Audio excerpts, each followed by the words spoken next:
Hello বন্ধুরা, welcome back to দীপসার ছোট্ট জগৎ। আশা করি তোমরা সবাই ভালো আছো, আমরাও খুব ভালো আছি। আরও একটা নতুন ভিডিও নিয়ে তোমাদের সামনে হাজির হলাম। তো দেখতে পেলে আমার মা আর তোমাদের দাদা ভাই দুজনে রয়েছে, তো তিনজনেই ছিলাম, অঞ্জলি দিতে যাচ্ছিলাম। আমাদের দেখো পূজা মণ্ডপে চলে এসেছি অষ্টমীর দিন সকালবেলা অঞ্জলি দিতে, স্নান টান করে সেজেগুজে সবাই চলে এসেছি। আমরা যখন এসেছি অঞ্জলি তখনও শুরু হয়নি, 3বার অঞ্জলি হয়, প্রথম অঞ্জলিটাতেই আমরা চলে এসেছি আর কি, তার আগেই। এদিকে দেখো মা বসার সিট পেয়েছে, মাকে বসিয়ে দিয়েছি। আর ওইদিকে সামনে দেখলে ওটা হচ্ছে বলির জন্য যে আর কি এটা তৈরি করা হয়, সেটা করা রয়েছে। দেখো সবাই মোটামুটি অঞ্জলি দিতে চলে এসেছে। এটা আর কি প্রথমবারের অঞ্জলিতে সবাই এসছে, আবার আরও 2বার হবে আর কি। তো কেউ কোনো অঞ্জলি দিক না দিক, অষ্টমীর দিনের অঞ্জলিটা সবাই মোটামুটি দেয়। তো আমরা ষষ্ঠীর দিনেও এসেছিলাম অঞ্জলি দিতে, অষ্টমীর দিনেও চলে এসেছি। তো অষ্টমীর দিন এলেই একটু মনটা ভারাক্রান্ত হয়ে যায়, কারণ তারপরে নবমী একটা দিন, তারপরেই দশমী। পুজো আসছে ভালো, পুজো এলেই তারপরে সাথে সাথেই শেষ। এটা প্রত্যেকটা ক্ষেত্রেই, সব কিছুই তোমার আসছে সেটা ভালো লাগে, কিন্তু চলে এলে মানে নিমেষের মধ্যেই আর কি শেষ হয়ে যায়, এরকম ব্যাপার। তো অষ্টমীর অঞ্জলি শুরু হয়ে গেছে।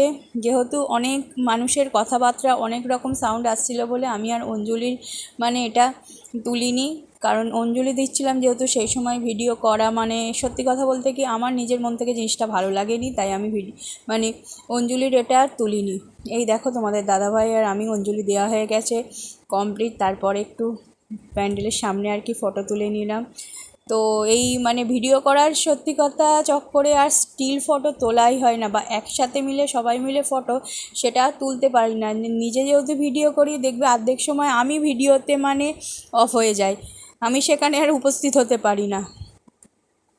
তো কেমন লাগছে আমাদের অবশ্যই কমেন্টে জানিও। এটা আরেকটা আমাদের মানে আরেকটা আমাদেরই পাড়ার আরেকটা হচ্ছে পুজো মণ্ডপ। আমাদের এখানে 3খানা, মানে বাপের বাড়ির পাড়ায় 3খানা পুজো হয় পরপর। তো এটা আরেকটা, আমরা যেটা অঞ্জলি দিতে গেছিলাম সেটা আর কি আমাদের পুজো, তো একই ডিস্টেন্সে আমাদের বাড়িটা আর কি মিডিল, এই পুজোটা আর যে পুজোটাই আমরা অঞ্জলি দিতে গেছি মানে আমাদের বাড়িটা ঠিক মিডিলে, মানে পায়ে আর কি দুদিকে প্রায় সমান গেলেই দুটো পুজো পড়বে। এবার দেখো চলে এসেছি, অষ্টমী মানেই জানো লুচি খাওয়ার ব্যাপার, এদিন তো ভাত খাওয়ার কোনো ব্যাপার নেই। তো দেখলে বেগুন রয়েছে, বেগুনটাকে ভাজার জন্য কাটা হয়ে গেছে। আর এইদিকে ফুলকপি আলু হবে, ফুলকপি আলুর জন্য আলুটাকে ডুমো ডুবো করে কেটে নেওয়া হয়েছে। এদিকে দেখো ফুলকপি কেটে নেওয়া হয়েছে, ফুলকপিগুলো মা কেটেছে, এই মা এখনও কাটছে ফুলকপি। তো এখন যেহেতু সবাইকার পায়ে যেহেতু ব্যথা, তো কেউ আর বটি ইউজ করতেই পারে না নিচে, সে আমার শাশুড়ি মা বলো আমার মা বলো, এখন আর কেউ নিচে বসতেই পারে না, বটির ইউজ প্রায় উঠেই গেছে। সবাই এই মানে ছুরি দিয়েই, চপিং বোর্ড দিয়েই আর কি তোমার সবজি কাটে। তো এইদিকে দেখো বেগুনগুলো ভেজে নেওয়া হচ্ছে, বেগুন ভাজা আমি খাই না, আমার ভালো লাগে না। তো যেহেতু বাবা, তোমাদের দাদা ভাই আর মা খাবে, আর আমরা কেউ বেগুন খাই না, আমিও খাই না, দীপসাও খায় না, সেই জন্য অল্প করেই বেগুন ভাজা করা যায়। আর তেলের জিনিস কেউ খুব একটা খেতে চায় না, তোমাদের দাদা ভাই তো একদমই খেতে চায় না, আর আমার বাবাও খেতে চায় না। তো ওই জন্য 4 টুকরো বেগুন, ওই একটা বেগুনই কাটা হয়েছে।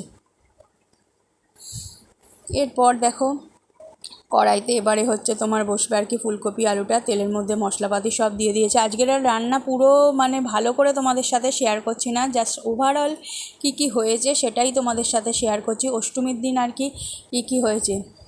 তারপর পুজোর সময়ের ভুরিভোজের একটা ভিডিও তোমাদের সাথে শেয়ার করব, তখন দেখবে কী খাবার দাবার অর্ডার করা হয়েছিল পুজোর দিন। ওই দিন সত্যি কথা বলতে কি রান্নাবান্না কেউ কিছু করিনি, তো বাইরে থেকেই অর্ডার করা হয়েছিল, সেটাও তোমাদের সাথে শেয়ার করব, আশা করি তোমরা দেখবে। এইদিকে দেখো জলপাই নিয়ে নেওয়া হয়েছে, তো হবে আর কি জলপাইয়ের চাটনি, জলপাইয়ের খোসাগুলোকে ছাড়িয়ে নিতে হবে। তো মানে সব যা যা হচ্ছিল সাথে সাথেই তোমাদের সাথে শেয়ার করে নিয়েছি আর কি। পরপর ওই সাজিয়ে গুজিয়ে সত্যি কথা বলতে কি পুজোর সময় ভিডিও করা সম্ভব হচ্ছে না। এদিকে ফুলকপি আলু প্রায় হয়ে গেছে, আর এদিকে ছোলার ডাল নিয়ে নেওয়া হয়েছে। এদিকে দেখতে পাচ্ছ জলপাইগুলো আমি হচ্ছে খোসা ছাড়িয়ে নিয়েছি, প্রায় ছাড়ানোর শেষের মুহূর্তে। যা যা হয়েছে সেগুলোই অষ্টমীর দিন তোমাদের সাথে শেয়ার করলাম, এটা মেনলি অষ্টমীর সকালবেলার ব্লগ। এদিকে দেখো নারকেল কুচোনো হয়ে গেছে, নারকেলগুলো ছোটো ছোটো করে কুচোনো হয়ে গেছে। এটা তোমাদের দাদাভাই নারকেলগুলোকে ছাড়িয়ে দিয়েছে, আর আমার বাবা ছোটো ছোটো করে কুচেছে। আর ওইদিকে দেখলে ছোলার ডালটা এবার সিদ্ধ বসাতে হবে। প্রেসার কুকারে সিদ্ধ করব ছোলার ডাল। মোটমাট অষ্টমীর দিন সকালের মেনু তোমাদেরকে আমি শেয়ার করে দিই। হয়েছিল লুচি, ছোলার ডাল, ফুলকপি আলুর তরকারি, জলপাইয়ের চাটনি। এইদিকে দেখো আমি এবার চাটনিটা বসিয়ে দেবো। তেল দিয়েছি, তেলে তোমার 5 ফোড়ন দিয়েছি, শুকনো লঙ্কা দিয়েছি, আর জলপাইটাকে সেদ্ধ করে নিয়েছিলাম। জলপাইটাকে ভালো করে চটকে নেওয়া হয়েছে। তো এই দেখো চটকানো জলপাইটাকে এবারে হচ্ছে কড়ার মধ্যে, তেলের মধ্যে আর কি দিয়ে দিয়েছি। এরপর একটু নাড়লেই তারপরে জল টল দিয়ে চিনি টিনি দিয়ে মোটামুটি রেডি হয়ে যাবে জলপাইয়ের চাটনি। তো ভালো করে জলপাইটাকে একদম যেন মানে কোনো আর কি মানে শক্ত কোনো অংশ না থাকে, তাহলে জলপাই খেতে ভালো লাগবে না। এই দেখো চাটনি মোটামুটি হচ্ছে শেষের দিকে। এইদিকে হচ্ছে এবারে ছোলার ডাল বসে গেছে, দেখতেই পাচ্ছ। তো ওভারঅল যা যা হয়েছে একটু তোমাদের সাথে ভালো করে শেয়ার করে দিলাম। তোমাদেরও অষ্টমীর দিন কার কার বাড়িতে আর কি কী হয়েছে অবশ্যই আমাকে জানিও। তো অষ্টমীর দিন বেশিরভাগ বাড়িতেই আমি যতদূর জানি হচ্ছে লুচি খাওয়া হয়। এবার কার কার বাড়িতে অন্য কিছু খাওয়া হয় আমাকে জানিও, সেটা তাদের ব্যাপার। তো আমাদের আর কি মেয়েদের ষষ্ঠীর দিনও হচ্ছে ভাত খেতে নেই, আমরা অষ্টমীর দিন আমাদের কেউই আর কি ভাত খায় না। এরপর দেখো ছোলার ডালটা হচ্ছে, আর নারকেলগুলো কুচিয়ে রেখেছিলাম, নারকেলগুলো দিয়ে দেওয়া হলো। তো এরপর একটু মানে মাখো মাখো হলেই ছোলার ডালও কমপ্লিট হয়ে যাবে, শুধু খাওয়ার অপেক্ষা। আমার শ্বশুরবাড়িতে আবার সুজি করে, শাশুড়ি মা আর কি সুজি করেন, কিন্তু আমাদের এই বাড়িতে সুজি কেউ খেতে চায় না বলে মা আর সুজিটা করে না। এরপর দেখো লাস্ট পর্যায়ে চলে এসেছি, গরম গরম লুচি হবে। তো লুচির জন্য ময়দা মাখবো, ময়দা নিয়ে নিয়েছি। আর গরমে বেশি কেউ লুচি খেতে চায় না, তো অল্প করেই লুচি মাখবো, আবার যদি মানে লাগে তখন আবার মাখবো। সেই জন্য প্রথমে টিফিনের মতো অল্প করেই মাখা হচ্ছে। তো ভালো করে মেখে নিচ্ছি ময়দাটাকে।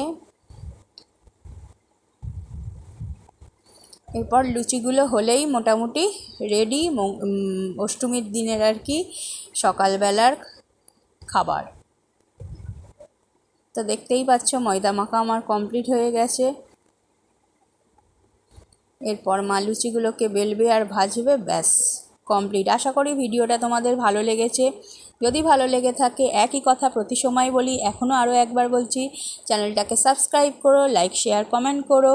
এইভাবে ভালোবাসা দিয়ে যেও, সবসময় পাশে থেকো। আর তোমরা পাশে আছো জানি, আমরাও তোমাদের সবসময় পাশে আছি। এইভাবে ভালোবাসা দিয়ে যেও, পাশে থেকো, দীপশাকে আশীর্বাদ করো, আমাদের সাথে থেকো। আর ভিডিওগুলো পুরো দেখো, স্কিপ করে কেউ দেখবে না। সবাইকে একটাই রিকোয়েস্ট করি, তাও কিছু কিছু জন হয়তো করে, তো যদি ভালো না লাগে দেখো না, এটাই বক্তব্য। তো স্কিপ করে প্লিজ কেউ দেখো না।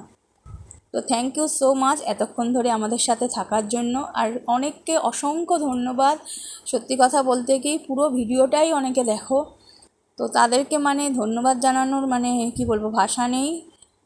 প্রত্যেকেরই পুজো ভালো কাটুক, প্রত্যেকেই ভিডিও ভালো করে দাও, আমরাও ভিডিও দেখব, তোমরাও আমাদের ভিডিও দেখো। এইভাবে সব সময় পাশে থেকো। Thank you so much.